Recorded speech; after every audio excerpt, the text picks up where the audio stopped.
আসসালামু আলাইকুম রহমতুল্লাহি ওবরাকাতুহু। আলহামদুলিল্লাহি রাব্বিল আলামিন ওয়াল আকিবাতু লিল মুত্তাকিন নবিয়িনা মুহাম্মাদিন ওয়া আলা আলিহি ওয়া আসহাবিহি আজমাইন ওয়া মান তাবিআহুম বিইহসানিন ইলা ইয়াউমিদ্দিন, আম্মা বাদ। শুরু হচ্ছে শব্দে শব্দে দর্সে কোরআনের আজ ত্রয়োদশ পর্ব, 23, পার্ট নম্বর 23। আজ আমরা এই দর্সে সূরাতুল জিলজাল, আজ জিলজাল সূরাটি তেলাওয়াত করব এবং মদ এবং গুন্না সাথে পরিচিত হব, কোথায় কোথায় টান কোথায় গুন্না, এবং শব্দার্থর সাথে সাথে হাদিসে বর্ণিত রাসূলুল্লাহ সাল্লাল্লাহু আলাইহি ওয়াসাল্লাম এই সূরাটি সম্পর্কে কি বলেছেন এ বিষয়গুলো জানার চেষ্টা করব। শুরু হচ্ছে শব্দে শব্দে দর্সে কোরআনের আজ 23তম পর্ব, ইনশাআল্লাহ বিইذনিল্লাহ, মা তাওফীক ইল্লা বিল্লাহ। আউযু বিল্লাহি মিনাশ শাইতানির রাজীম। বিসমিল্লাহির রহমানির রহিম।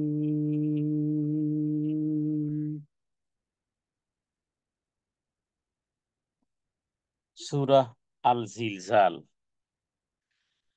ইযা যুলজিলাতিল আরদু জিলজালাহা।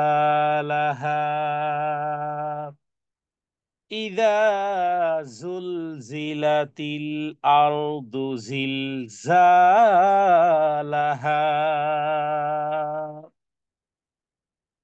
এই আয়াতের মধ্যে মাত্র তিনটি টান আছে, দেখুন কোথায়। ইদা, আলিফ সাকিন, ডানে জবর।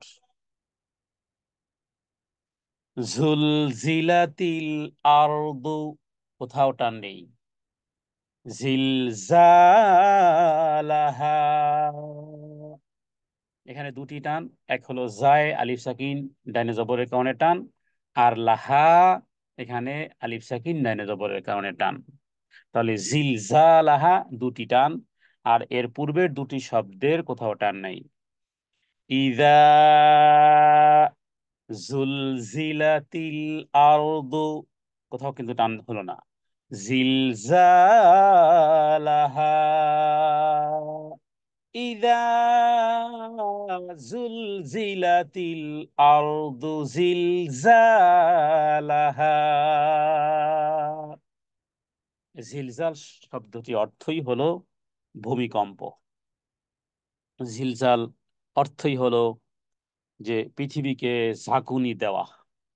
ইদা শব্দের অর্থ হলো যখন, আর জুল জিলা শব্দের অর্থ হলো প্রকম্পিত হওয়া বা প্রবল বেগে ঝাঁকুনি দেওয়া, এটাকে বলা হয় জুলজিলাহ।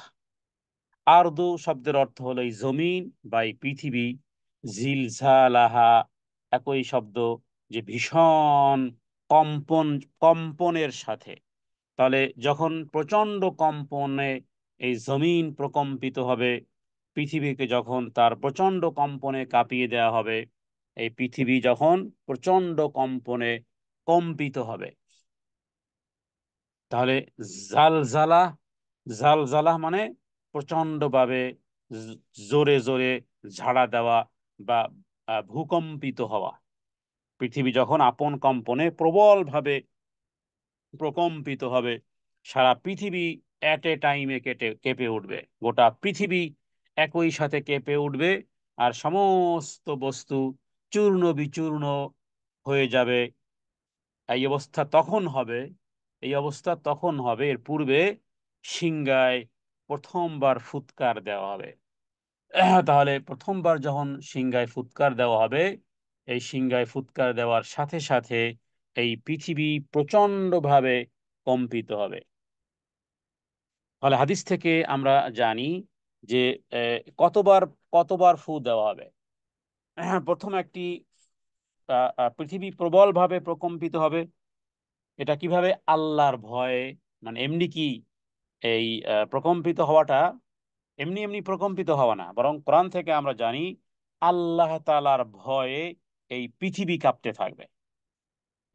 অনেকে এতদিন জেনেছেন যে হয়তোবা সিংহায় ফুৎকার দেওয়া হওয়ার কারণেই প্রকম্পিত হবে না। হ্যাঁ, সিংহায় ফুৎকার দেওয়া হবে, তবে পৃথিবী যে কাঁপবে, পৃথিবী এবং পর্বতমালা, এই পাহাড় সমূহ যে কাঁপবে, কেন? আল্লাহ তাআলার ভয় কাঁপতে থাকবে। আল্লাহ তাআলা কোরআনুল কারীমের মধ্যে বলেছেন, ইয়াউমা তারজুফুল আরদু ওয়াল জিবাল ওয়া কানাতিল জিবাল কাসীবাম মাহিরা। তাহলে একটি মাত্র প্রথম ফুৎকার দেওয়া হবে, ফাইদা নুফিখা ফিস সূরি নাফখাতান ওয়াহিদা, মানে একটি একটি ফুৎকার দেওয়া হবে। তাহলে এই পৃথিবী এমন ভাবে, একটি ফুৎকারের কারণে এই পৃথিবী সব সমতল হয়ে যাবে। কোথাও আর পাহাড় পাহাড় থাকবে না, পাহাড় সচল হয়ে যাবে।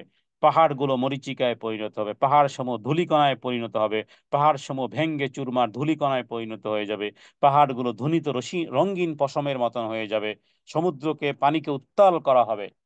কোরআনুল কারীমে বহু জায়গাতে এই আয়াতগুলো ছড়িয়ে ছিটিয়ে, যখন সমুদ্রকে উত্তাল করে দেওয়া হবে, ওয়াইদাল বিহার ফুজ্জিরাত, তাহলে ঘটনা একসাথেই ঘটবে। একটা ভূমিকম্প হলে কোথাও বিল্ডিং ভেঙে পড়ে, কোথাও গাছ ভেঙে পড়ে, কোথাও একাকার হয়ে যায়, মানুষ ধসে পড়ে, সব কোরআনুল কারীমে আল্লাহ তাআলা এভাবে করেছেন। পাহাড় মেঘমালার ন্যায় সচল হবে, পাহাড় সমূহ ধূলিকণায় পরিণত হবে, ভেঙ্গে চুরে পৃথিবীর একাকার হয়ে যাবে। তাহলে সিংহায় ফুৎকার দেওয়া হবে, এবং সিংহায় ফুৎকার দেওয়ার সময় ফু দাতার, যিনি ফু দিবেন তার নাম কি? মিকাইল। ডান পাশে জিব্রাইল, বাম পাশে মিকাইল, মানে মেকাইল বাম পাশে, ডান পাশে কে? জিব্রাইল। হাদিস থেকে এভাবে পাওয়া যায়। এবং সিংহার আওয়াজ এত বিকট হবে, মানুষ শোনা মাত্রই প্রথমেই মৃত্যুবরণ করে ফেলবে। হ্যাঁ, মানুষ সিংহায় ফুৎকার দেওয়া শোনা মাত্রই মানুষ স্বীয় গর্দান একদিকে হেলিয়ে দিবে এবং অপর দিকে উঠাবে। তাহলে ইসরাফিল, সে তার জন্ম থেকে নিয়ে আজ পর্যন্ত, এখন পর্যন্ত সিংহা তার মুখে নিয়ে আসে, নির্দেশ পাওয়া মাত্রই ইসরাফিল কিন্তু সিংহায় ফুৎকার দিবে। কোন কোন বর্ণনা পাওয়া যায় যে শুক্রবারে সিংহায় ফুৎকার দেওয়া হবে। শুক্রবার সমস্ত প্রাণী তটস্থ থাকে, শুক্রবার সিংহায় ফুৎকার দেওয়া হবে। তাহলে প্রথম যখন সিংহায় ফুৎকার দেওয়া হবে সেই কথাটি এখানে বলা হচ্ছে। এরপর দ্বিতীয় আয়াত, وأخرجت الأرض أثقالها وأخرجت الأرض، কোথাও টান নেই, আসকালাহা। আসকা কেন টান? আলিফ সাকিন ডাইনে জবর, লাহা আলিফ সাকিন ডাইনে জবর। তাহলে এই আয়াতের মধ্যে সর্বশেষ আয়াতে মাত্র দুটি টান। ওয়া আখরাজাতিল আরদু আসকালাহা,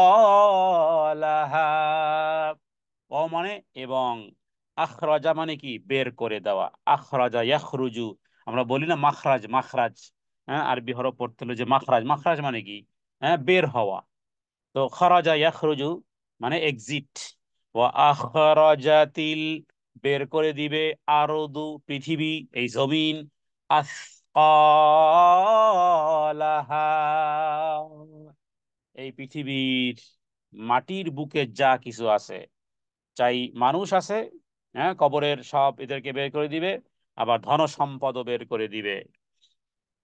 সমস্ত মাটির বুকে যা কিছু আছে সব বের করে ফেলবে, সমস্ত খনিজ সম্পদ বের করে দিবে। মাটি কিছু রাখবে না, এখন যেমন গোপন করে রেখেছে সেদিন আর কিছুই রাখবে না। وأخرجت الأرض أثقالها, পৃথিবী তার ভেতরের যাবতীয় বোঝা বাইরে নিক্ষেপ করে দিবে, মাটির নিচে আর কিছুই থাকবে না, সমস্ত কিছু বের করে দিবে। কারণ মানুষ মৃত্যু মাটির বুকে আছে। তাহলে প্রথম ফুৎকারে কি হলো? সব মরে গেল। সেটা কতদিন হবে আল্লাহ ভালো জানেন। এরপরে দ্বিতীয় আরেকটি সিংহায় ফুৎকার দেওয়া হবে। দ্বিতীয়বার ফু দেওয়ার সাথে সাথে পৃথিবীর সমস্ত, প্রথম প্রথম ফুৎকার দেওয়ার সাথে সাথে পৃথিবীর সমস্ত জীব মারা গেল, পৃথিবী একাকার হয়ে গেল। হুম। তারপরে আল্লাহ তাআলা কিছু কথাও বলবেন যে আজকের এই বাদশাহী কার। যাই হোক, দ্বিতীয়বার যখন ইসরাফিলকে বলা হবে যে এবার দ্বিতীয় সিংহায় সিংহায় ফুৎকার দাও, তো প্রথম প্রথম ফুৎকারের সাথে কি হলো? সমস্ত প্রাণী মৃত্যুবরণ করলো। প্রথম ফুৎকারের পর আল্লাহ ব্যতীত সমস্ত প্রাণী মৃত্যুবরণ করলো। কুল্লু শাইইন হালিকুন ইল্লা ওয়াজহা। প্রথম ফুৎকারের পর আল্লাহ পৃথিবীতে বাদশাহী দাবিদারদেরকে লক্ষ্য করে বলবেন, আজকের অহংকারকারীরা কোথায়? হ্যাঁ, আইনাল জাব্বারুন, আইনাল মুতাকাব্বিরুন। এরপর আল্লাহ বলবেন আনাল মালিক, আইনাল জাব্বারুন, আইনাল মুতাকাব্বিরুন। সহিহ মুসলিমের হাদিস।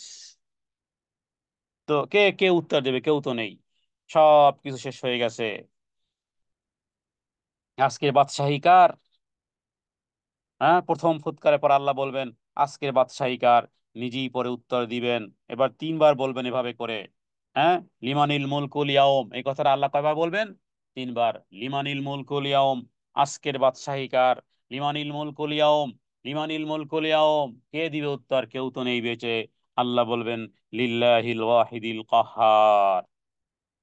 হ্যাঁ, একমাত্র একক পরাক্রান্ত আল্লাহ সুবহানাহু ওয়া তাআলা। ইমাম তাবরানী এ বিষয়ে হাদিস এনেছেন। এবং অন্য হাদিস থেকে জানা যায় প্রথম ফুৎকারের কিছুক্ষণ পর আকাশ থেকে বৃষ্টি বর্ষিত হবে, যার ফলে মানুষের মেরুদণ্ডের হাড্ডি থেকে তাদের শরীর পুনর্গঠিত হবে। কিন্তু তখনও তাতে রুহু দেওয়া হবে না, বরং দ্বিতীয় ফুৎকার যখন দেওয়া হবে তখন ঘটবে অন্য বিষয়। দ্বিতীয় সিংহায় দ্বিতীয় ফুৎকার পরের সমস্ত শরীরগুলো জীবিত হয়ে মানুষের আকারে দাঁড়াবে। হ্যাঁ, সিংহায় দ্বিতীয়বার ফুৎকার দেওয়ার পরে লোকেরা দলে দলে আল্লাহর আদালতে উপস্থিত হতে থাকবে। সিংহায় ফুঁক দেওয়ার পর সর্বপ্রথম রসুল্লাহ সাল্লাল্লাহু আলাইহি ওয়াসাল্লাম কবর থেকে উঠবেন। এরপরে অন্যান্য লোকেরা উঠবে। নবীজি সবার আগে কবর থেকে উঠবেন। হ্যাঁ, ইমাম তিরমিজি হাদিস এনেছেন, নবীজি বলেছেন আমি সর্বপ্রথম কবর থেকে আমি উঠব।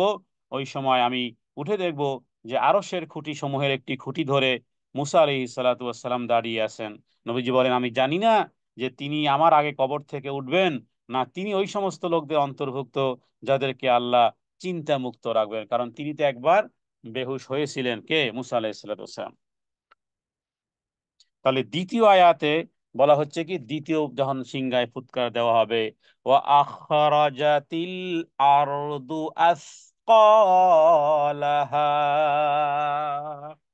সেদিন মাটির মধ্যে যা কিছু আছে সমস্ত মৃত্যু ব্যক্তিকে বের করে দিবে এবং তারা কবর থেকে দাঁড়াবে হাসরের মাঠের দিকে। হাসরের মাঠের দিকে তারা পরিচালিত হতে থাকবে। হাসরের মাঠের দিকে তারা পরিচালিত হতে থাকবে।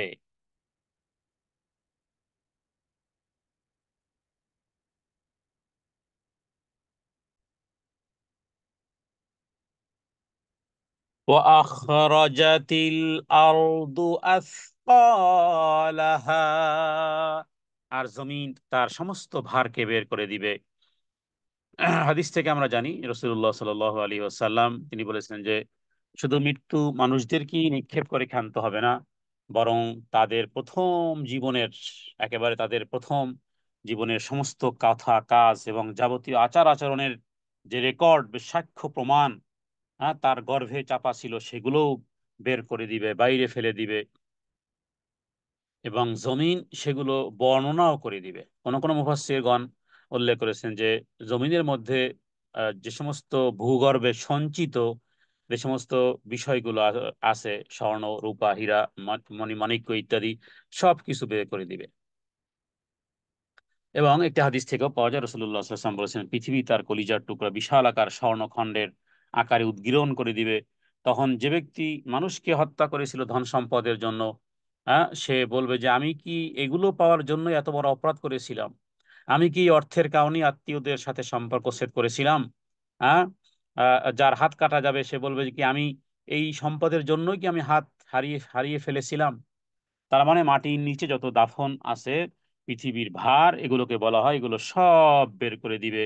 আল্লাহর হুকুমে সবাই জীবিত হয়ে, হ্যাঁ, বাইরে বেরিয়ে আসবে এবং কিয়ামতের দিকে, হাসরের ময়দানের দিকে তারা ধাবিত হবে।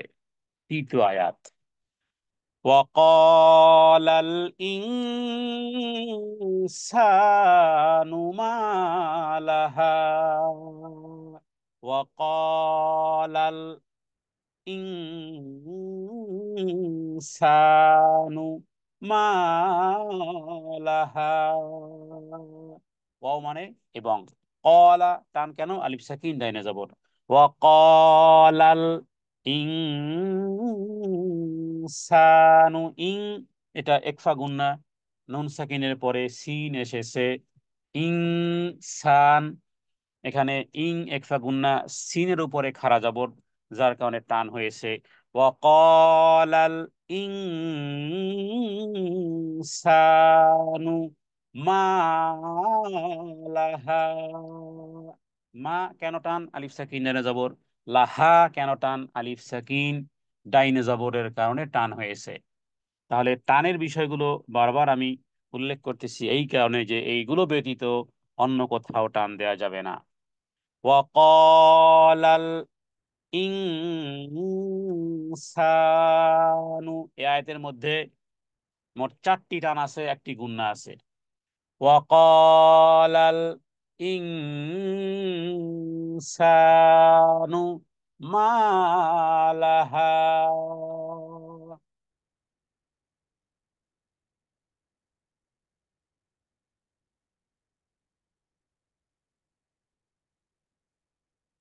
ওয়াকালাল ইন, ওয়াকালা টান, ইনসানু, ইং একফা গুন্না, সিনের উপরে টান, মালাহা।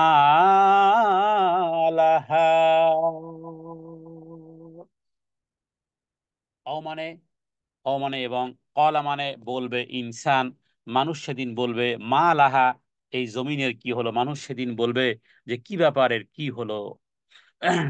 কিয়ামতের দিন যখন এগুলো দেখবে, এর অর্থ হলো যে পুনরায় সে যখন জীবন ফিরে পাবে, এরপরে সে বাস্তবে হাসরের মাঠের যে অবস্থাগুলো সে দেখতে পাবে।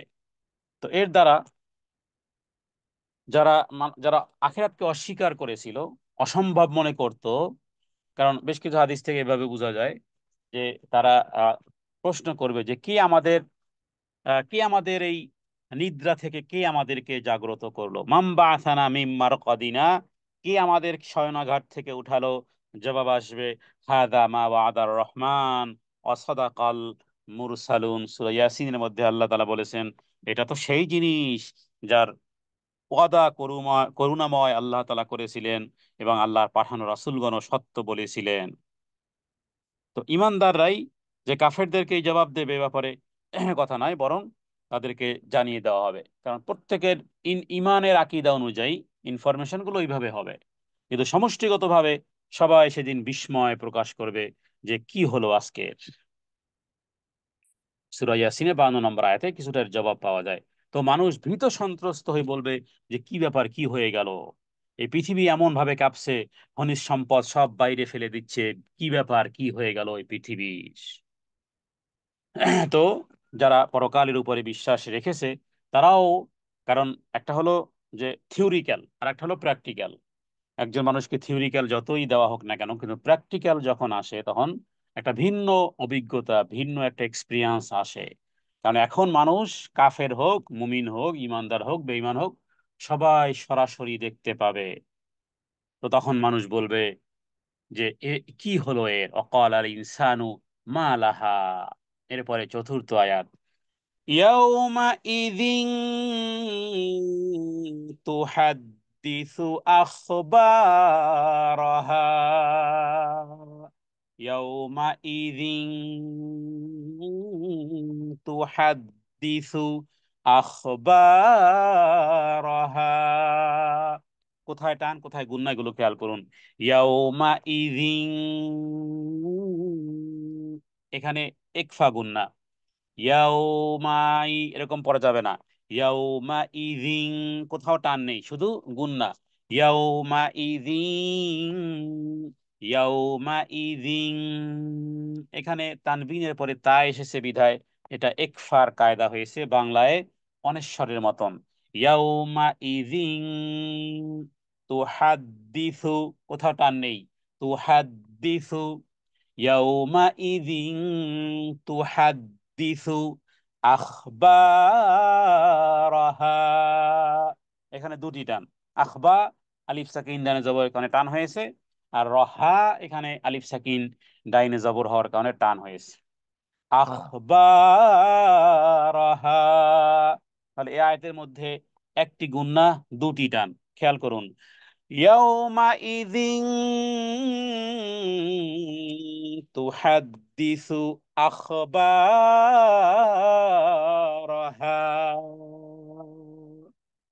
ইয়াউম, ইয়াউম মানে দিন, ইয়াউমা ইদিন সেদিন, তুহাদ্দিসু, তুহাদ্দিসু মানে কথোপকথন করা, এই জমিন কথা বলবে। হ্যাঁ, যে জমিন এখন চুপচাপ আছে, এই জমিন সেদিন হাদ্দাসা ইউহাদ্দিসু বর্ণনা করা শুরু করবে। হ্যাঁ, হাদিস মানে বর্ণনাও হয়, এখানে তুহাদ্দিসু মানে সে বর্ণনা করবে। আখবারাহা মানে কি, খবরের বহুবচন, তার বৃত্তান্ত। আমরা বলি না যে খবর, খবরের কাগজ।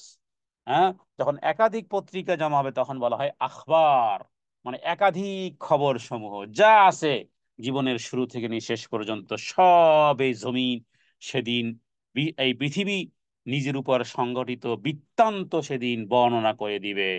তার মানে বোঝা যায় এই পৃথিবীটা, এই জমিনটা একটা রেকর্ডার।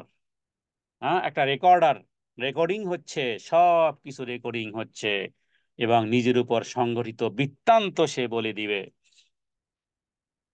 হ্যাঁ, এই জমিন তার যা বের করে দিল সেটা জানিয়ে দিবে। অথবা কোনো মানুষের জীবনে যদি কোনো সুনির্দিষ্ট স্থানে অবসান হওয়ার কথা থাকে, তখন আল্লাহ তাআলা সেখানে যাওয়ার জন্য একটা প্রয়োজন তৈরি করে দেন, তখন সেই স্থানে পৌঁছে তাকে মৃত্যু দেওয়া হয়। তারপর জমিন কিয়ামতের দিন বলবে, হে রব, এটা তুমি আমার কাছে আমানত রেখেছিলে। হ্যাঁ, এই জমিনের উপরে আমরা বিচরণ করতেছি, জমিন আমাদের সাক্ষী। এরপর একদিন আমরা আমরা জমিনের পেটে চলে যাব। পেটে মানে এখন আছি পিঠের উপরে, জমিনের পিঠের উপরে আমরা বিচরণ করতেছি। একদিন আসবে যেদিন জমিনের পেটে আমাদেরকে রাখা হবে। কিয়ামতের দিন আল্লাহ তাআলার কাছে এই জমিন কথা বলবে, বলবে, হে আল্লাহ, আপনার দেয়া আমানত এবার আমি ফেরত দিলাম, যে আমানত আপনি রেখেছিলেন। ইবনে মাজাতে বিষয় হাদিস রয়েছে। আর ইবনে মাসউদ রাদিয়াল্লাহু তাআলা আনহু তিনি বলেছেন যে এই আয়াতের অর্থ হলো যে আগের আয়াতে যেটা বলা হয়েছে যে মানুষ যখন বলবে জমিনের কি হলো, তখন জমিনই উত্তর দিবে যে কিয়ামত অনুষ্ঠিত হয়ে গেছে। আর আবু হুরায়রা রাদিয়াল্লাহু তাআলা আনহু তিনি বলেছেন জমিনের মধ্যে কৃতকর্ম ভালো মন্দ যাবতীয় কর্মকাণ্ডের হিসাব দাখিল করবে। জমিনের উপর যা কিছু ঘটে গেছে তার সব কিছু কিয়ামতের দিন জমিন বলে দিবে। হ্যাঁ, সেটা রাতের অন্ধকারে হোক আর দিনের প্রকাশ্যেতে হোক, জমিনের উপর যা কিছু ঘটে গেছে কিয়ামতের দিন সব বলে দিবে। হ্যাঁ, মানে জমিন সম্পর্কে মানুষ এই এই জাতীয় অবাক করে দিবে। তো তারা মনে করবে যে জমিন আবার কেমন করে কথা বলবে। কিন্তু আজ পদার্থবিদ্যা সংক্রান্ত নূতন নূতন জ্ঞান, গবেষণা, আবিষ্কার, উদ্ভাবন, হ্যাঁ, এই cinema, loud speaker, radio, television, tape recorder, electronics ইত্যাদির আবিষ্কারের এই যুগে জমিন তার নিজের অবস্থা ও নিজের উপর ঘটে যাওয়া ঘটনাবলী কিভাবে বর্ণনা করবে, কথা অনুধাবন করা মোটেই কঠিন নয়। হ্যাঁ, লোহা, লোহা যদি রেকর্ডিং করে, এই যে আমাদের হাতের মোবাইল, হ্যাঁ, এগুলো বিভিন্ন লোহা, এরপর আরো বিভিন্ন ম্যাটেরিয়াল দিয়ে তৈরি, রেকর্ডিং হচ্ছে। এই যে কম্পিউটারে রেকর্ডিং হচ্ছে, মোবাইলে রেকর্ডার হচ্ছে, জমিনের মধ্যে, মাটির মধ্যে সব ম্যাটেরিয়াল আছে, সব ম্যাটেরিয়াল আছে। জমিন এক আশ্চর্য জিনিস। ছোট্ট একটা দানা, একটা বীজ, একটা লাল শাকের বিচি লাগালেও সেটা একদিন পরে ফুটে ওঠে। তাহলে কতটা সফট। আবার, হ্যাঁ, টলেস্ট টাওয়ার ইন ওয়ার্ল্ড, 100 তলা বিল্ডিং কেও জমিন ধরে রেখেছে। জমিন নরমে নরম, গরমে গরম। ছোট্ট একটা বীজ, সেটাও মাটির নিচ থেকে ফুটে ওঠে। আবার 100 150 তলা বিল্ডিং কেও জমিন, হ্যাঁ, ভূগর্ভে নিয়ে নেয় না, ধরে রেখেছে। তো এটা মানুষের মুখ থেকে যা কিছু উচ্চারিত হয়, হ্যাঁ, এটা এখন এই বিজ্ঞানের যুগে এটা কোনো মানে অবিশ্বাসের কিছুই নয়, বরং এটা বিজ্ঞান, গবেষণা, এই উদ্ভাবন, এই ইথারের শক্তি, মানুষের এই জ্ঞান বিজ্ঞানে এগুলো সহজেই, যে মানুষ মুখ থেকে যা কিছু উচ্চারণ করে তার পূর্ণ অবয়ব বাতাসে, রেডিও তরঙ্গে, ঘরের দেওয়ালে, মেঝে, ছাদের প্রতিটি অনুপরমাণুতে এবং কোনো পথে, ময়দানে বা খেতে কোনো কথা বলে থাকলে সেখানকার প্রতিটি অনুকণিকায় তা গেঁথে আছে আল্লাহ যখনই চাইবেন এই কথাগুলিকে এই সব জিনিসের মাধ্যমে তখনই হুবহু ঠিক তেমনি ভাবে শুনিয়ে দিতে পারবেন, যেভাবে সেগুলো একদিন মানুষের মুখ থেকে উচ্চারিত হয়েছিল। টেপ রেকর্ডারে, হ্যাঁ, আপনি দেখতেছেন ডানে বামে, হ্যাঁ, সব জড় পদার্থ, সব রেকর্ডার, সব রবের হুকুম পালন করতেছে। এই জমিন হলো বড় বড় মেমোরি, বড় মেমোরি। হ্যাঁ, গোটা জমিনটা হলো মেমোরাইজিং নিচ্ছে, সব মেমোরিতে গাথা আছে। যে যেই ভাষায় বলেছে, যেই যেই শব্দে বলেছে, যেই যেই সুরে লহরীতে বলেছে, হুবহু সেই রেকর্ডিং শুনিয়ে দেওয়া হবে। এই জমিনের মধ্যে আল্লাহ ক্ষমতা দিয়ে রেখেছেন। সেই কালে, যেই যেই কালে মানুষ জ্ঞান বিজ্ঞানে উৎকর্ষতায় পৌঁছে নেয়, আল্লাহ তাআলা জানিয়ে দিয়েছেন, আজ বিজ্ঞান সেটা প্রমাণ করেছে, মানুষের মুখ থেকে যাই কিছু উচ্চারণ হয় সেগুলো পূর্ণ অবয়বে বাতাসে, সেগুলো এই কণিকা তরঙ্গে, এগুলো ছড়িয়ে ছিটিয়ে অণু পরমাণুতে সেগুলো আল্লাহ তাআলা গেঁথে রাখেন। আল্লাহ যখনই চাইবেন সেই কথাগুলো এই সব জিনিসের মাধ্যমে তখনই হুবহু ঠিক তেমনি ভাবে শুনিয়ে দিতে পারবেন, যে যেভাবে সেগুলো একদিন মানুষের মুখ থেকে উচ্চারিত হয়েছিল। সে সময় মানুষ নিজের কানেই নিজেরই আওয়াজ শুনে নেবে, হ্যাঁ, তার পরিচিত জনেরাও তার আওয়াজ চিনে নেবে, হয় না, যে কণ্ঠ একেবারে হুবহু কণ্ঠ বুঝে ফেলেছে এটা কার কণ্ঠ। তো তারা একে তারই কণ্ঠধ্বনি এবং বাক ভঙ্গিমা বলে শনাক্ত করবে। তারপর মানুষ জমিনের যেখানেই যে অবস্থায় যে কোনো কাজ করেছে, তার প্রতিটি নড়াচড়া অঙ্গভঙ্গি প্রতিচ্ছবি তার চারপাশে সমস্ত বস্তুতে পড়েছে, এবং সেগুলির মাধ্যমে, হ্যাঁ, যেসব চিত্রায়িত হয়ে রয়েছে একেবারে নিকর্ষ কালো আধারের বুকে, সেই কোনো কাজ করে থাকলেও আল্লাহর সার্বভৌম ক্ষমতার অধীনে এই সমস্ত সব রশ্মি, এই সব অ্যাক্টিভিটি জমা আছে।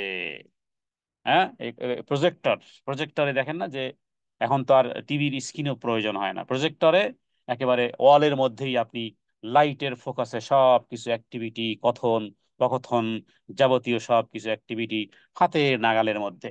হ্যাঁ, প্রজেক্টর, এখন আর টিভির দরকার, এখন প্রজেক্টর মানুষ কিনে, সেগুলো বিশাল ওয়ালের মধ্যে ইচ্ছা করলে সব কিছু হুবহু দেখা যাচ্ছে। তো ওখানে কিছুই নেই, প্রজেক্টর বন্ধ করলে কি আছে? হ্যাঁ, প্রজেক্টের মধ্যে আছে লোহা লক্কর, ওখানে আছে কিছুই না। কিন্তু ঘটনা সূত্র মিলে গেলে যেভাবে করে প্রজেক্টর, মানুষের বানানো প্রজেক্টর যেভাবে করে সব কিছু দেখা যাচ্ছে, তাহলে এই পৃথিবী এই জমিন, এই বিশাল এক প্রজেক্টর, সব কিছু সেখানে রেকর্ডিং আছে। অডিও চান, ভিডিও চান, হ্যাঁ, মানুষের মানে স্বাভাবিক, আমরা আমাদের দুনিয়ার জ্ঞান বিজ্ঞান অনুযায়ী যতটুকু বুঝি, তো সেখানে কালো আধার আর কোনো কিছু এমন নয়, সব কিয়ামতের দিন একটি সচল ফিল্মের মতো মানুষের সামনে এসে যাবে। সারা জীবন কি কোথায় কি করেছে সব কিছু দেখিয়ে দেওয়া হবে। তো আসলে প্রত্যেক মানুষের কর্মকাণ্ড আল্লাহ সরাসরি তিনি জানেন, কিন্তু আদালত কায়েম করবেন যেহেতু, যেহেতু তার শাস্তি হবে, ইনসাফ এবং ন্যায় নীতির দাবি পূরণ পালনের জন্য আদালতে প্রত্যেকটা অপরাধী মানুষের বিরুদ্ধে যে মামলা দায়ের করা হয়, তার সপক্ষে এমন কিছু অকুটিল সাক্ষ্য প্রমাণ পেশ করা হবে, যার ফলে তার অপরাধী হওয়ার ব্যাপারে কারো কোনো কথা বলার অবকাশ থাকবে না। তাহলে সর্বপ্রথম পেশ করা হবে তার আমলনামা। সব সময় তার সাথে লেগে থাকে কেরামান কাতিবিন ফেরেশতাদ্বয়, তার প্রত্যেকটি কথা এবং কাজ রেকর্ড হয়।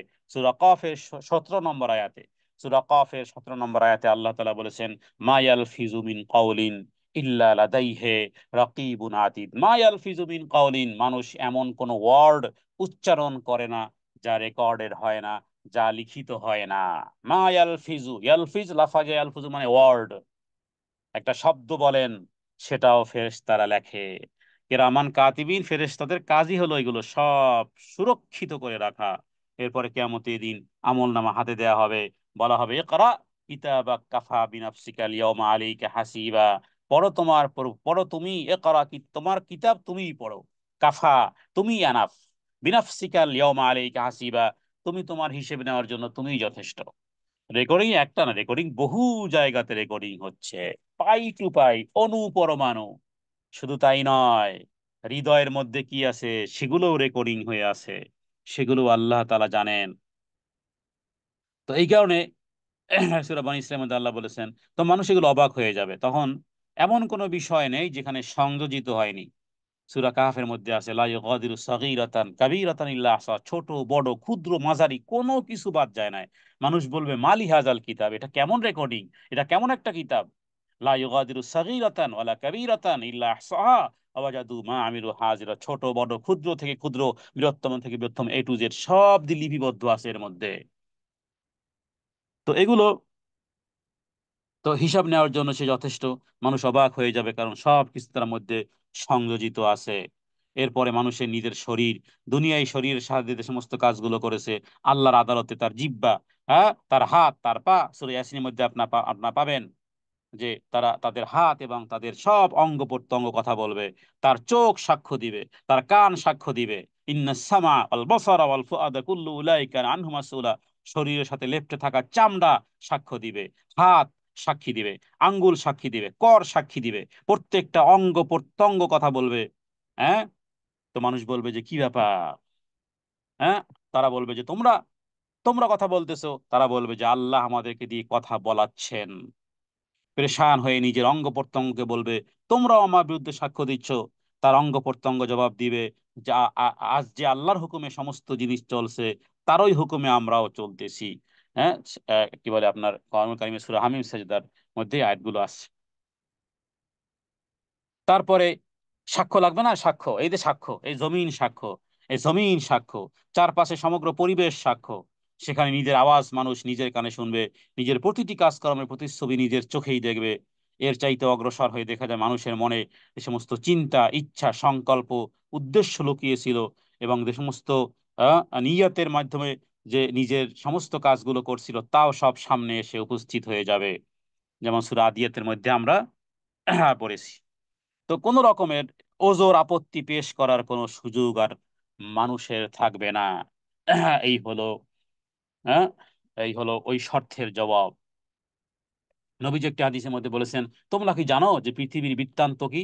সাহাবাগান বলেছিলেন আল্লাহু ওয়া রাসূলু আলাম, আল্লাহ এবং আল্লাহ রাসূলই ভালো জানেন। তখন নবীজি বলেছেন তার বৃত্তান্ত হলো যে নর এবং নারী, পুরুষ অথবা মহিলা, এই পৃথিবীর মাটির উপরে যা কিছু করেছে, এই মাটি তার সাক্ষ্য দিবে আর বলবে অমুক অমুক ব্যক্তি অমুক অমুক দিন অমুক অমুক কর্ম করেছে। ইমাম তিরমিজি তিনি কিয়ামতের বিবরণে এই সূরা জিলজালের তাফসীরের মধ্যে এনেছেন এই কথাগুলো, মুসনাদ আহমদের মধ্যে এই কথাগুলো রয়েছে। অতএব এটা বিজ্ঞানের যুগে এটা অবিশ্বাস, হ্যাঁ, অবিশ্বাসের কিছুই নেই। সুতরাং আল্লাহ তাআলা আয়াতের মধ্যে বলেছেন ইয়াউমা ইযিন তুহাদ্দিসু আখবারাহা। সেদিন যাবতীয় বৃত্তান্ত নিজের উপর সংঘটিত যাবতীয় ঘটনা বর্ণনা করে দিবে। 5 নম্বর আয়াত, বিআন্না রাব্বাকা আওহা লাহা। এই যে উত্তর এসে গেছে কেন। বিআন্না রাব্বাকা আওহা লাহা, যেহেতু তোমার রব তাকে নির্দেশ দিয়েছেন। বিআন্না রাব্বাকা, এখানে শুধু একটি অজীব গুণনা আছে। নুনের উপরে মিমের উপরে তাসদিদ হলে কি হয়? অজীব গুণনা হয়। এখানে বিআন্না অজীব গুণনা, কিন্তু কোনো টান নেই। বিআন্না রাব্বাকা, কোথাও কিন্তু টান দেইনি, শুধু গুণনা করেছি। আও হালাহা, আওহা খারা জবর, লাহা আলিফ সাকিন ডাইনে জবরের কারণে টান হয়েছে। বিআন্না রাব্বাকা আওহা লাহা। তাহলে আয়াতে গুন্না পেলাম, এবং টানগুলো একেবারে পরিচিত টান। 6টি জায়গায় টানগুলো খুব ভালো করে খেয়াল করবেন। আলিফ সাকিন ডাইনে জবর, ইয়া সাকিন ডানে জের, অসাকিন ডানে পেশ, খারা জবর খারা জের উল্টা পেশ। এই কায়দাগুলোই প্রতিটি আয়াতে শব্দে শব্দে আছে। তাহলে শব্দে শব্দে যেথায় আছে সেথায় টান দিন, যেথায় নেই সেখানে খবরদার একটুও টান দেয়া যাবে না। এটাই হলো বিশুদ্ধতার পরিচয়। বি আন্না, বি মানে কেননা অথবা অতঃপর, আন্না মানে নিশ্চয়ই। বি আন্না কেননা, রব্বাকা তোমার প্রভু, তোমার প্রভু কি করেছেন? আওহা লাহা, আওহা মানে কি? ওহী, হ্যাঁ, বা নির্দেশ। লাহা এই জমিনকে বা এই জড় পদার্থ বা আপনার চতুর্পাশে যা কিছু আছে, জমিন থেকে শুরু করে এগুলোকে আল্লাহ নির্দেশ দিয়ে ফেলেছেন, নির্দেশ দেওয়া হয়েছে। এবার এগুলো সব আপনার হয় পক্ষে না হয় বিপক্ষে, এরা কথা বলতেছে, আপনি চুপ। হ্যাঁ, বিআন্না রব্বাকা, যেহেতু তোমার রব নির্দেশ করেছেন, আদেশ করেছেন, আপনার পালনকর্তার আদেশ পেয়ে এবার জড় পদার্থ, এবার গোটা পৃথিবীর মাটি কথা বলতেছে। মাটি কথা বলার শক্তি কে দিয়েছেন? আল্লাহ তাআলা দিয়েছেন। অতএব এটা আশ্চর্যজনক কোনো বিষয় নয়, সেদিন মানুষের অঙ্গ প্রত্যঙ্গকেও আল্লাহ তাআলা বাক শক্তি দান করবেন। ঠিক মাটিও আল্লাহর হুকুমে কথা বলবে। জড় পদার্থের কথা বা শব্দ ধরে রাখা এবং প্রয়োজনে সেগুলো শুনিয়ে দেওয়ার ক্ষমতা বিজ্ঞানও প্রমাণ করেছে। অতএব সৃষ্টিকর্তার আদেশে মাটির কথা বলার ব্যাপারটি কোনোই আশ্চর্যের বিষয় নয়। সুতরাং হুঁশিয়ার, সাবধান। মনে করতেছেন কেউ দেখতেছে না, বহু জায়গাতে রেকর্ডিং হয়ে আছে। মনে করতেছেন কেউ শুনতেছে না, মনের বিষয়গুলো রেকর্ডিং হয়ে আছে, সেটার রেকর্ডার ভিন্ন। হ্যাঁ, হুয়া লাতিফুল খাবির, আলিমুম বিদাতিস সুদূর। আরে যিনি মানুষ সৃষ্টি করেছেন, আপনি হয়তো বা ঠোঁটে আনেননি, কিন্তু হৃদয়ের মধ্যে কল্পনা এনেছেন, সেটা আল্লাহ তাআলা জানেন। ওয়াইন তুবদু মা ফি আনফুসিকুম আও তুখফুহু, যেগুলো গোপন করেছো, মুখেও আনো নাই, উচ্চারণেও আনো নাই, শুধু হৃদয় তন্ত্রীতে শুধু ভেসে উঠেছে, আল্লাহ সেটাও জানেন। আলা ইয়ালামু মান খালাক, আরে তিনি কি জানবেন না যিনি তোমাকে সৃষ্টি করেছেন? হুয়াল লাতিফুল খাবির। লাতিফ মানে তিনি তো অন্তর্যামী। সূরা মুলকের মধ্যে আয়াত হয়েছে। সুতরাং সাবধান হতে হবে। যা কিছু বলি, কেউ শুনুক আর না শুনুক, আল্লাহ তাআলা শোনেন, তিনি জানেন। এবং সেগুলো সেগুলো বিভিন্ন স্টাইলে রেকর্ডিং হচ্ছে। এরপরে ষষ্ঠ আয়াত আরো স্পষ্ট করতেছে পিছনের বিষয়গুলোকে। ইয়াউমাইযিন ইয়াসদুরুন নাসু আশতাতাল লিয়ুরাউ আমালাহুম। يومئذ يصدر الناس أشتاتا ليروا أعمالهم। টানগুলো খেয়াল করুন। ইয়াউমা ইযিন, এখানে ইদগামে বাগুন্না, তানবিনের পরে ইয়া যদি পাওয়া যায়, তানবিন বা নুন সাকিনের পরে যদি চারটি অক্ষর পাওয়া যায়, ইয়া, মিম, অ, নুন, এই চারটি অক্ষরের যে কোনো একটি অক্ষর যদি পাওয়া যায়, তাহলে সেই নুন সাকিন এবং তানবিনকে গুন্না সহকারে মিলিয়ে পড়তে হয়। এটাকে বলা হয় ইদগামে বাগুন্নাহ, মানে গুন্নাহকে সাথ গুন্নার সহিত। তাহলে তানবিনের পরে কি পাওয়া গেল? ইয়া। তাহলে কিভাবে পড়তে হবে? ইয়াউমা ইযিন, জি, দাল ধরছে কাকে? ইয়াকে। এরপরে আবার ইয়াসদুরুন, ইয়াসদুরুন, ইয়াউমা ইযিন ইয়াসদুরুন নাসু। এখানে নাসু, এখানে অজীব গুন্না আছে, নুনের উপরে তাজদিদ থাকার কারণে আবার আলিফ সাকিন ডানে জবর আছে, তাহলে গুন্নাও হবে, টানও হবে। ইয়াউমা ইযি ইয়াসদুরুন নাসের মধ্যে দুটি গুন্না, একটি টান। কিভাবে? খেয়াল করুন। ইয়াউমা ইযি ইয়াসদুরুন নাসু।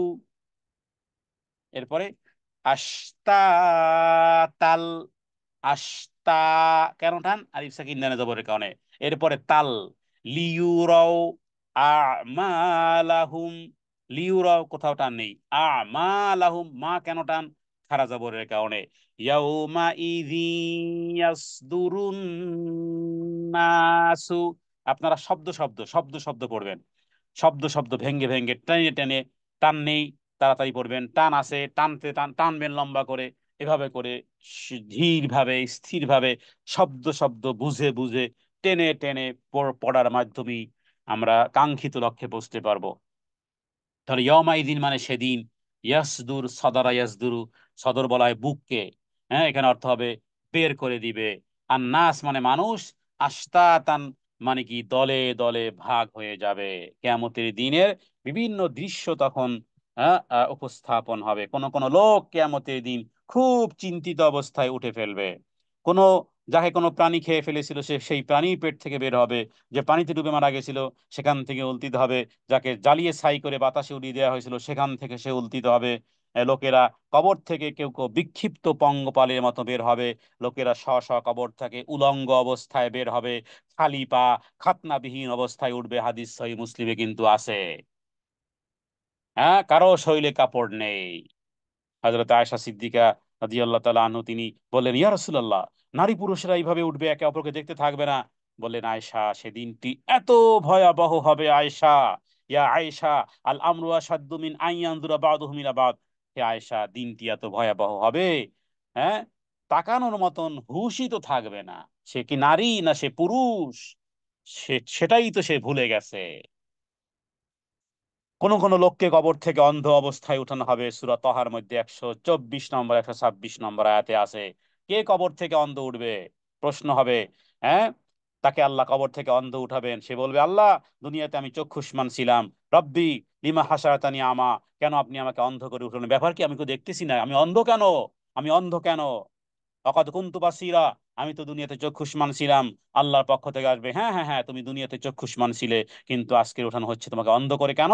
কাযালিকা আতাতকা আয়াতুনা ফানাসিতাহা ওয়া কাযালিকাল ইয়াওমা তুনসা, তুমি আমাকে ভুলে গিয়েছিলে দুনিয়ার জীবদ্দশায়, তেমনি আজও আমি তোমাকে ভুলে গেলাম, অন্ধ করে তোকে উঠালাম।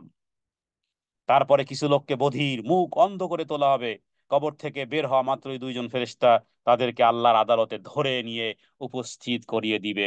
তার মানে দৃশ্যপট ম্যানি, হ্যাঁ, ম্যানি আইটেমস, হ্যাঁ, বিভিন্ন বিভিন্ন ভাবে এক একজনের কবর থেকে ওঠা আসা, কেউ ভীত সন্ত্রস্ত, কেউ পালিয়ে বাঁচতে, হ্যাঁ, পালিয়ে বাঁচার মতন ভাগার চেষ্টা করবে, কিন্তু কবর থেকে উঠে লাঞ্ছনা, কেউ অপমানের সাথে মাঠ পর্যন্ত পৌঁছবে। তারপরে মৃত্যু ব্যক্তির জন্য হাজার যা করেছিল সে সমস্ত নারী কবর থেকে এমন ভাবে উঠবে যেন তাদের শরীরে চুলকানি। যারা মৃত্যু ব্যক্তিদের জন্য চিৎকার চিল্লা চিল্লি করে ওরে ওরে রে বাবারে মারে গেলো রে নিল রে এই রকমের যারা মাতম করেছিল যে সমস্ত নারীরা, তারা তাদের শরীরে ভীষণ চুলকানি তাদের শরীরে দেখা যাবে, এই অবস্থায় উঠবে। এবং ইমানদাররা তাদের কবর থেকে দাড়িহীন গোফহীন লাজুক চোখ নিয়ে 30 বছরের যুবকের ন্যায় কবর থেকে উঠবে। আল্লাহু আকবার। হ্যাঁ, গতকালকে কোন এক বোন বললেন যে স্ত্রী তার স্বামীকে নিয়ে গেছে সেলুনে দাড়ি কাটাতে, নাউযুবিল্লাহি মিন যালিক, কি হবে তোমার? সেদিন কি অবস্থাতে উঠবে? এবং উঠতে হবেই হবে। আল্লাহ তাআলা কসম করেছেন, বারবার কসমে, গোটা কোরআনুল কারীমে কয়েক হাজার কসম, আল্লাহু আকবার। অত্তুর ওয়া কিতাবিম মাসতুর ফি রাক্কিম মানশুর ওয়াল বাইতিল মামুর ওয়াস সাকফিল মারফু' ওয়াল বাহরিল মাসজুদ ইন্না আযাবা রাব্বিকা লাওয়াকি। আল্লাহ তাআলা কতগুলো কসম করার পরে বলেছেন, ইন্না আযাবা রাব্বিকা লাওয়াকি, তোমার রবের সেই আযাব অবশ্যম্ভাবী পতিত হবেই হবে, হবেই হবে, হবেই হবে, হবেই হবে। মা লাহু মিন দাফে, পৃথিবীর কোন শক্তি নেই সেগুলোকে দাফে করে দিবে, পৃথিবীর কোন শক্তি নেই সেগুলোকে ধূলিসাৎ করে দিবে। রবের হুকুমের বিরোধিতা হবে, পৃথিবীতে কারো শক্তি নেই। সেদিন কি হবে বোন? সেদিন কি হবে অবস্থা? তো প্রত্যেক ব্যক্তি স্বীয় কবর থেকে যে অবস্থায় উঠবে, যে অবস্থায় সে মৃত্যুবরণ করেছিল। এই জন্য মৃত্যুবরণ কিভাবে করেছিল, যে ব্যক্তি দাড়িবিহীন, যেই যেই পুরুষ, সে কিয়ামত দিন দাড়িবিহীন অবস্থায় উঠবে। যেই নারী, যেই নারী যেমন বেশ, যেমন যেমন তার লাইফ স্টাইল ছিল, যেমন তার বিষয়গুলো ছিল, ওইভাবেই উঠবে। যেই নারী নেইল পালিশ ব্যবহার করে, ও কিয়ামত দিন ওইভাবে নেইল পালিশ অবস্থায় উঠবে। হ্যাঁ, হাতের নখ, নখ যদি বড় বড় থাকে ওই বড় বড় করে ওইভাবে উঠবে। বব কাটিং করা থাকলে ওভাবেই উঠবে। হাদিস, হাদিস থেকে বলা হয়েছে, এই মুসলিমের হাদিস, কোন একটি কথা দলিলবিহীন কথা বলা হচ্ছে না এখানে। জাবের রাদিয়াল্লাহু তাআলা তিনি বলেছেন, আমি নবীকে বলতে শুনেছি, নবীজি রাসূলুল্লাহ সাল্লাল্লাহু আলাইহি সাল্লাম বলেছেন, বুইসতু কুল্লা আবদিন আলা মা মাতা আলী, প্রত্যেক বান্দা যে অবস্থায় মারা গেছে ওই অবস্থায় তার পুনরুত্থান হবে কিয়ামতের দিন। তাহলে এবার মরণের, মরণটা কেমন হলো, কোন অবস্থাতে হলো, কোন নিয়তে হলো, কোন কর্মের উপরে হলো? তো এই কারণে এটা হলো কিয়ামতের দৃশ্য। আর এই আয়াতের মধ্যে বলা হচ্ছে যেদিন মানুষ বিক্ষিপ্ত ভাবে বের হয়ে আসবে, যাতে দেখানো যায় তাদের নিজেদের কৃতকর্ম, নিজেদের কৃতকর্ম তারা দেখতে পাবে। ইয়মাইজিন মানে সেদিন বের হবে, আর নাস মানুষ আশতাতান মানে দলে দলে, লিউরাও দেখানোর জন্য, আমা আলাহুম তুমি যা করেছো তোমার আমল এবার তুমি দেখতে পাবে। আমলের স্বরূপ সেদিন দেখা যাবে। মানুষ যে সমস্ত আমলগুলো করেছে সেগুলো খুব ভালো করে বুঝতে পারবে যে হ্যাঁ হ্যাঁ, এই আমল আমি আমি করেছিলাম।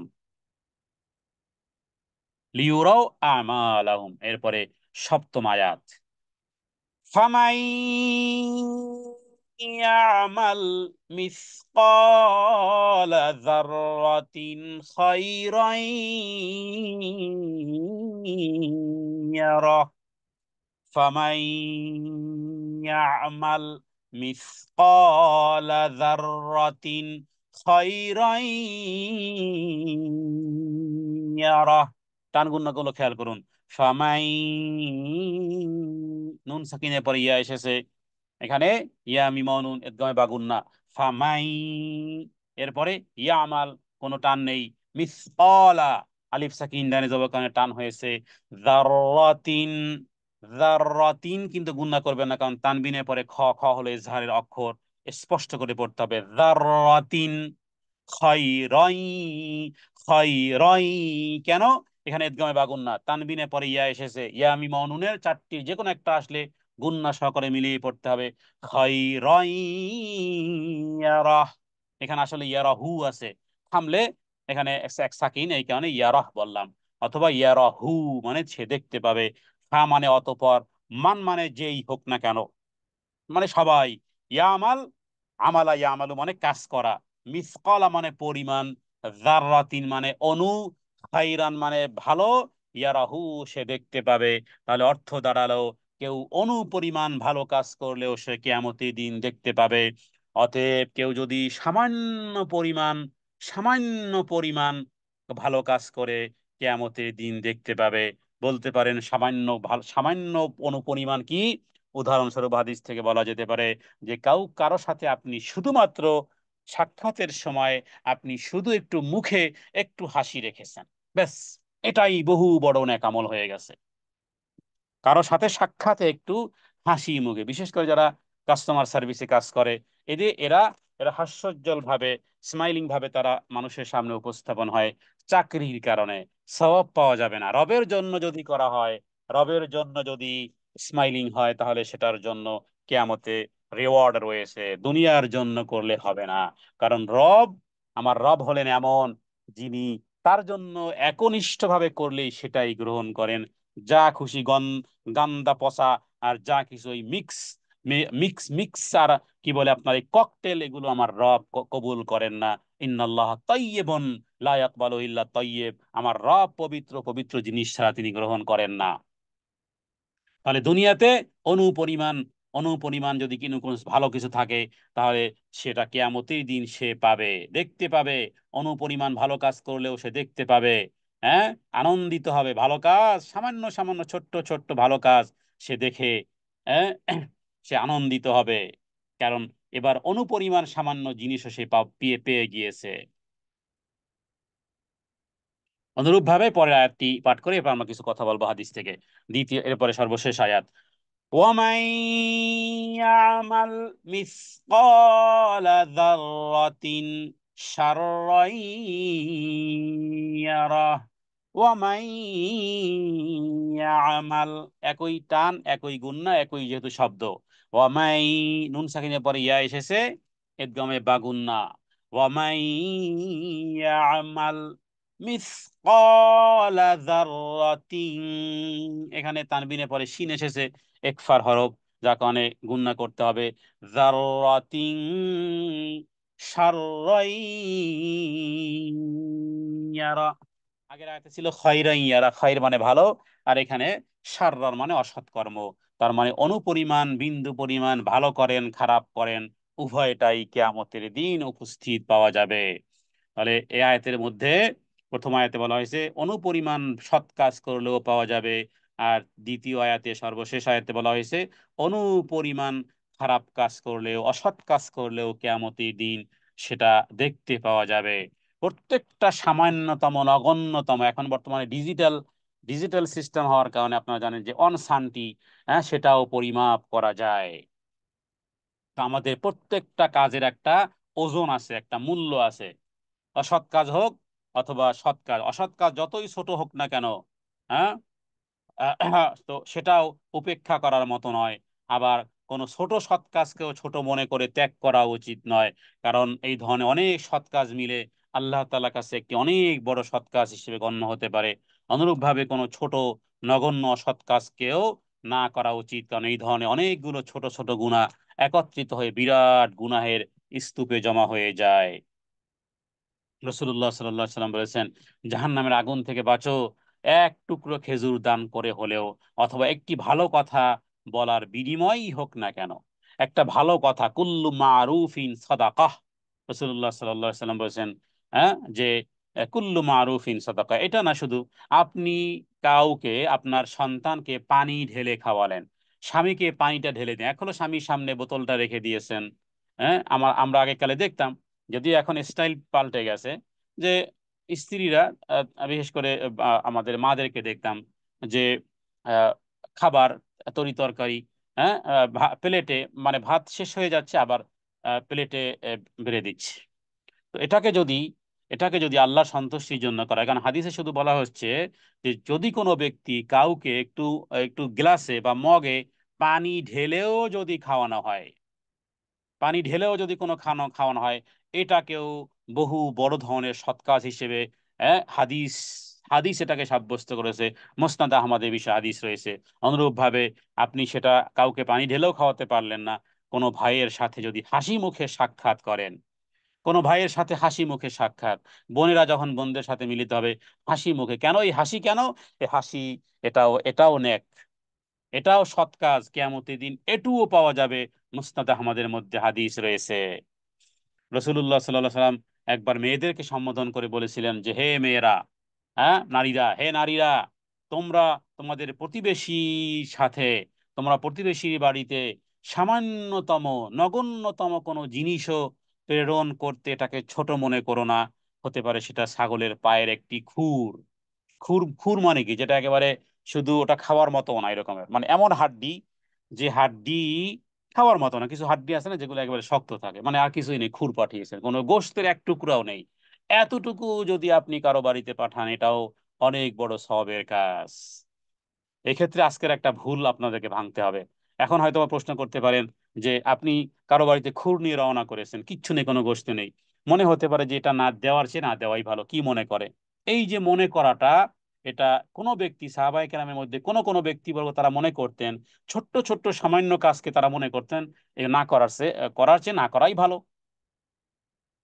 অনুরূপভাবে তারা আবার এটাও মনে করতেন যে ছোট্ট ছোট্ট, মানে কথোপকথনে অনেক সময় ভায়োলেশন হয় না, যে একটা রং কথা বলে ফেলেছি, একটা সামান্য, এটা মনে করেন না, আল্লাহ গফুরুর রহিম, তিনি মাফ করে দিবেন।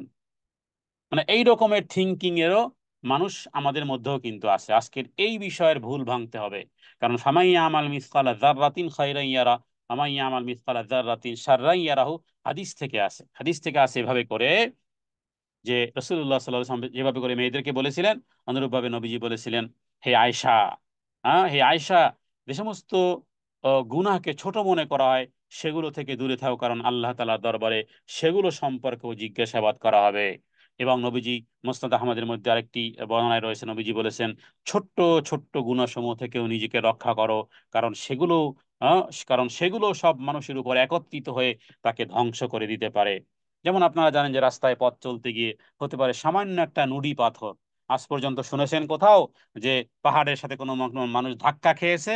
আরে ধাক্কা কোথায় খায়, মানুষ হোঁচট কোথায় খায়?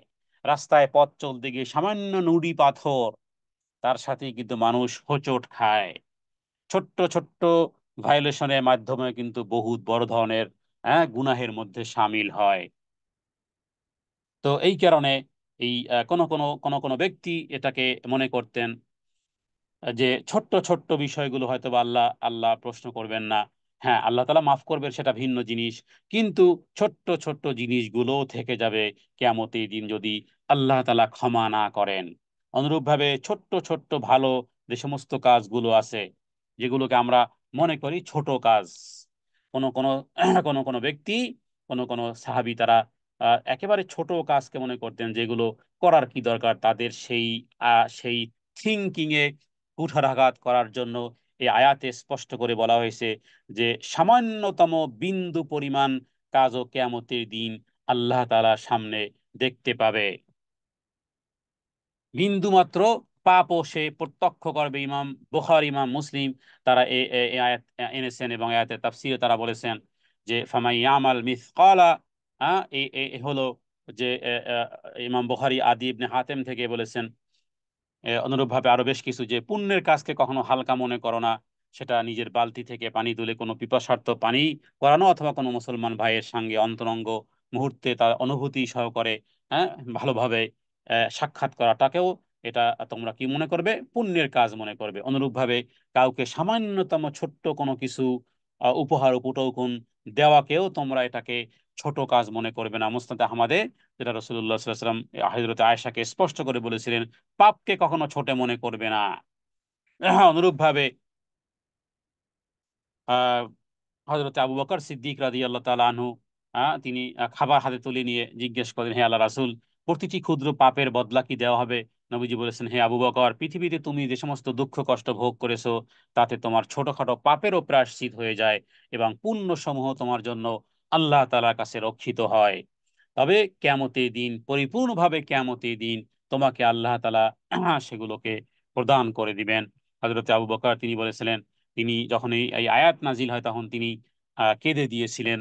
তো কান্নার কারণ জিজ্ঞেস করলে তিনি বলেন যে এই সূরাটি আমাকে কাঁদিয়েছে। তখন রাসূলুল্লাহ সাল্লাল্লাহু আলাইহি ওয়াসাল্লাম বলেন, আল্লাহ তাআলা ক্ষমা করবেন না এরূপ ধারণা করে তোমরা যদি কোনো গুনাহ না করতে, তাহলে আল্লাহ তাআলা অন্য কোনো উম্মত সৃষ্টি করতেন যারা ভুলও করত, গুনাহও করত। তো এখানে এই আয়াত থেকে মূলত আসলে এই দুটি আয়াত, যেটি আহ আহ অন্যান্য হাদিস থেকে, যে আমরা কি কিয়ামতের দিন আমাদের সমস্ত আমলগুলো কি দেখতে পাবো কিনা, ছোট বড় সব কিছু, হাদিস থেকে বোঝা যায় যে দেখা যাবে। তবে আল্লাহ তাআলা মুমিনদের উপরে রহমত করবেন, প্রত্যেকটা নেক কাজকে আল্লাহ 10 বাড়িয়ে দিবেন। আর গুনাহগুলো যদি মাফ চাওয়া না হয়, যেমন ছোট গুনাহগুলো, কবিরা সগীরা গুনাহগুলো বিভিন্ন নেকামলের মাধ্যমে আল্লাহ সেগুলো অটোমেটিকলি মাফ হয়ে যায়। কবিরা গুনাহের জন্য আমরা তওবা ইস্তেগফার করব, তাহলে আল্লাহ তাআলা সেগুলো মিটিয়ে দিবেন। আর হাদিস থেকে বোঝা যায় যে খারাপ কাজ কোনো ব্যক্তি যদি করে তো ওটাই লেখা থাকে, কিন্তু ভালো কাজ যদি করে তো সেখানে এক্সট্রা 10 লেখা থাকে। আবু সাইদ খুদরি, এ বিষয়ে একটি হাদিস রয়েছে, রাসূলুল্লাহ সাল্লাল্লাহু আলাইহি ওয়াসাল্লামের কাছে প্রশ্ন উত্তর, তখন আবু সাঈদ খুদরি তিনি বলেছিলেন যে হায় আফসোস, যদি এরকমের হয় তাহলে কি হবে? তখন নবীজি বলেছেন, হে আবু সাঈদ খুদরি রাদিয়াল্লাহু তাআলা আনহু, খুশি হয়ে যাও। হ্যাঁ, নবীজি খুশি সংবাদ দিয়েছেন। এই খুশি সংবাদ আপনার জন্য, আমার জন্য, সবার জন্য। নবীজি বলেছেন, হে আবু সাঈদ, খুশি হয়ে যাও, জেনে রাখো আল্লাহ তাআলা পুণ্যের পরিমাণ, নেকের পরিমাণ 10 থেকে শুরু করে 700 গুণ পর্যন্ত লিখে দেন। আমার নেক কাজ করেছেন একটা, লেখা হয়েছে 10 থেকে শুরু 700 গুণ পর্যন্ত। এবং কাউকে কাউকে আল্লাহ তাআলা নিয়তের পরিশুদ্ধতার কারণে আরো বেশি প্রদান করেন। কিন্তু গুনাহ, যতটুকু গুনাহ করেছেন সমপরিমাণই থাকবে। হ্যাঁ, অথবা আল্লাহ তাআলা গুনাহগারকে ক্ষমা করে দিবেন। মনে রাখবে, যেই কোনো লোককে শুধু তার আমল মুক্তি দিতে পারবে না, বরং কোনো আমল মানুষকে মুক্তি দিতে পারবে না, বরং আল্লাহ তাআলার রহমতই তাকে মুক্তি দিবে। আর আল্লাহর রহমত তখনই হবে যখন আমরা বেশি করে নেক আমল করব। তখনই আল্লাহর রহমত আমাদেরকে আল্লাহ তাআলার নিকটবর্তী করে দিবে। আর যে সমস্ত বিষয়গুলো পূর্বের আয়াতে আপনারা জেনেছেন, যে এতিমকে বা বন্দিকে আহার্য না দান করা, অথবা ইত্যাদি যে সমস্ত খারাপ খারাপ অভ্যাসগুলো কোরআনুল কারিমে কন্ডেম করা হয়েছে, সেগুলো দূর করতে হবে। এর মধ্যে বড় একটা বিষয় হলো যে ফকির মিসকিনের সাথে, দুর্বল ব্যক্তিদের সাথে আপনারা সুন্দর আচরণ করবেন। ওই তেল মাথায় তেল দিতে যাবেন না, বরং আপনার আত্মীয়দের মধ্যে যে গরিব, আপনার আশেপাশে যারা গরিব, এদের সাথে আপনি কোমল হবেন। যদি কোমল না হন তাহলে কিন্তু কোরআন এবং সুন্নাতে বহুত বড় ধরনের কন্ডেম করা হয়েছে।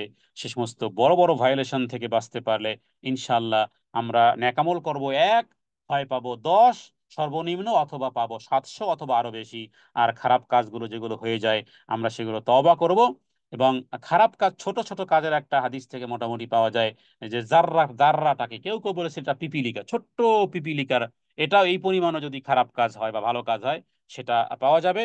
আবার কেউ কেউ বলেছেন যে এই বিন্দু পরিমাণ ভালো বা কাঠ, সেটা হলো যেমন কিছু, রাসূলুল্লাহ সাল্লাল্লাহু আলাইহি ওয়াসাল্লাম বলেছেন যে পাপের উদাহরণ হলো এই রকমের, যে ছোট পাপ করতে করতে করতে করতে, যেমন নাকি ছোট কাঠ, ক্ষুদ্র ক্ষুদ্র কাঠ জমা করতে করতে করতে করতে একেবারে অনেক কাঠের স্তূপ হয়ে যায়। আপনারা দেখেছেন যে যে সমস্ত পাখি যে সমস্ত বাসা বাঁধে, সে সমস্ত এই ছোট ছোট ঘাস লতা পাতা, কিন্তু করতে করতে করতে করতে, বিশেষ করে বাবুই পাখি, একেবারে সে আঁশের পরে আঁশের পরে করতে করতে করতে এমন আঁশ দিয়ে ঘর বানিয়ে ফেলেছে এই বাবুই পাখি, যে সেটাকে একটা শক্তিশালী একটা একটা মজবুত একটা কেল্লার মতন হয়ে গেছে।